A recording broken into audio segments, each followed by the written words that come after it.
Friends and fellow Kenyans,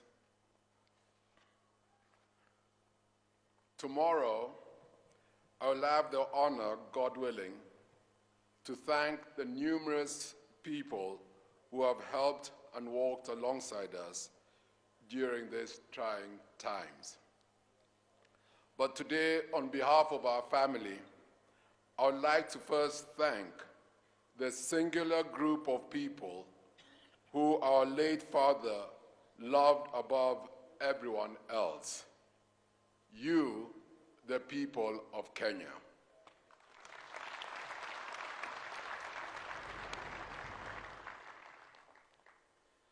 As a family, we have been overwhelmed by the outpouring of love, compassion, and support you have shown our family.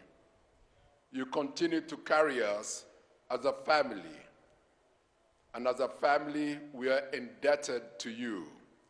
Asanteni, asanteni, asanteni. We would also like to thank His Excellency Uhuru Kenyatta, who has stood alongside us as our president and as our brother. We are eternally grateful to you and your family for all you have done to give us succor and comfort in these sad days, and all you have done to ensure that our father is given the send-off befitting a former head of state. Thank you.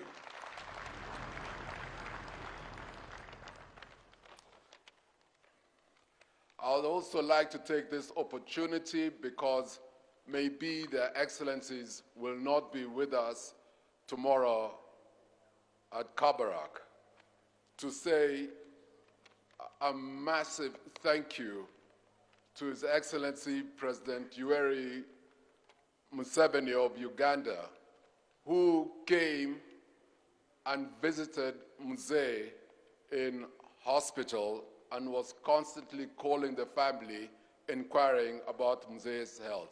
Asante Mzee.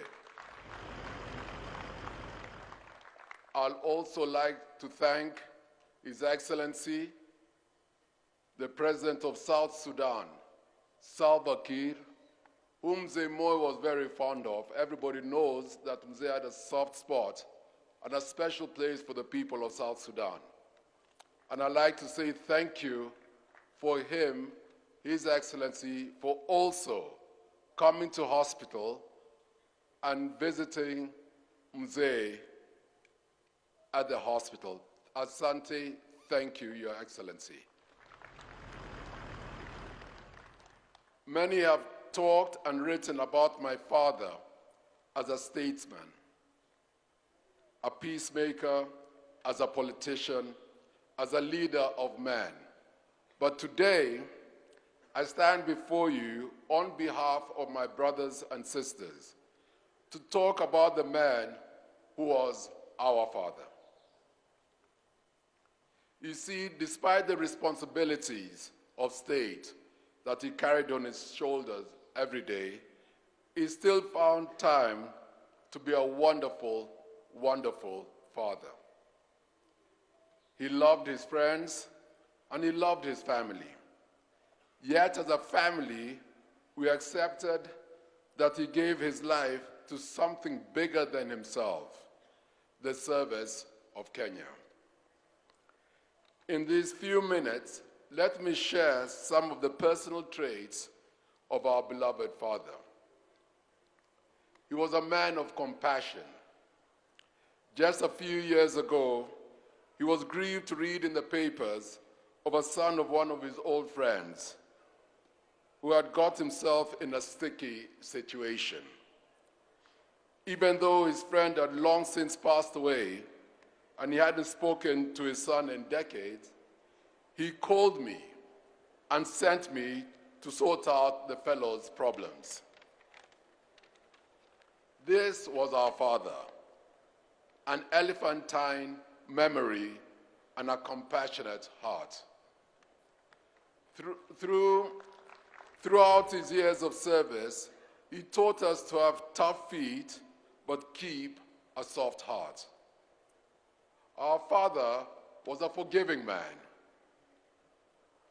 I remember the time he had bought a new car, and like many a young man, I could not resist the temptation to take it for a spin.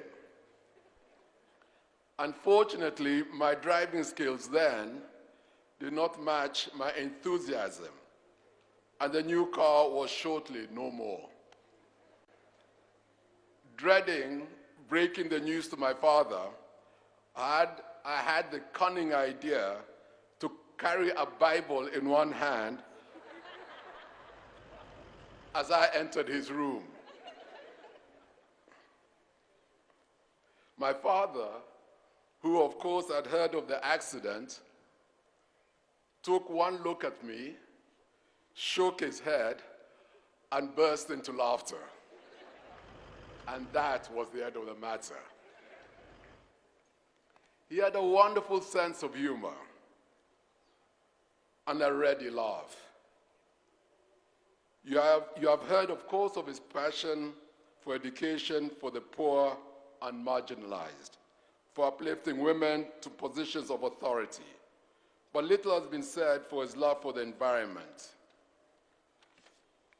I remember seeing him address the United Nations on the ozone hole years before climate change was in vogue.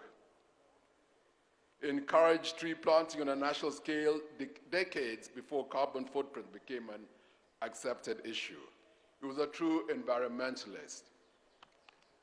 And just to recap, when I talk about his humor, there was one love or trait my father had, and that was his love for nyama.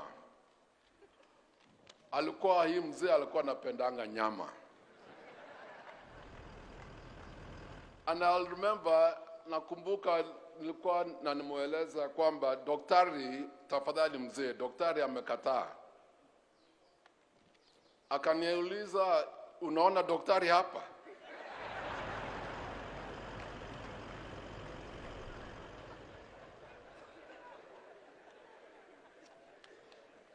Hakuna kitu alikuwa anakuja katikati yake na nyama. Hasa kwa Kikwetu tunasemanga karasta, yani mbavu. He was a gentleman, not just in the impeccable manner that in his dress or the way he dressed, but in his attitude. His word was his bond. He valued loyalty and decency. He taught us to always try to do the right thing.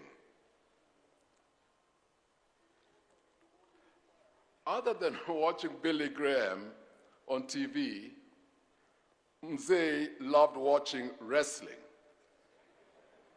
and was one of Big Daddy's ardent fans. He dislikes laziness, and he had no time for dishonesty or deceit. He believed in hard work and discipline, and his was the steady dedication of a lifetime of service. He dared to be great, and through toil, discipline, courage, and sacrifice, he spent his life in service of the country he loved. He dedicated his love and life to this country.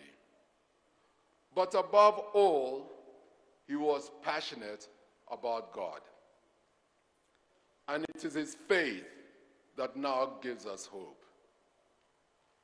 In the words of that great hero of our faith, Dwight Moody, someday you will read in the papers that Daniel Torotich Arap Moi of Sacho, Baringo, is dead. Don't you believe a word of it? At that moment, I shall be more alive than I am now.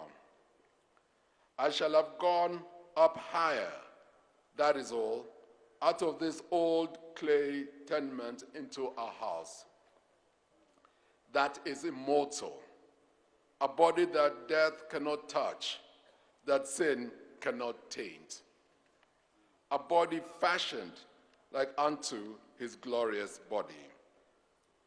I was born in the flesh in 1924. I was born in the spirit in 1936. That which is born of the flesh may die. That which is born of the spirit will live forever.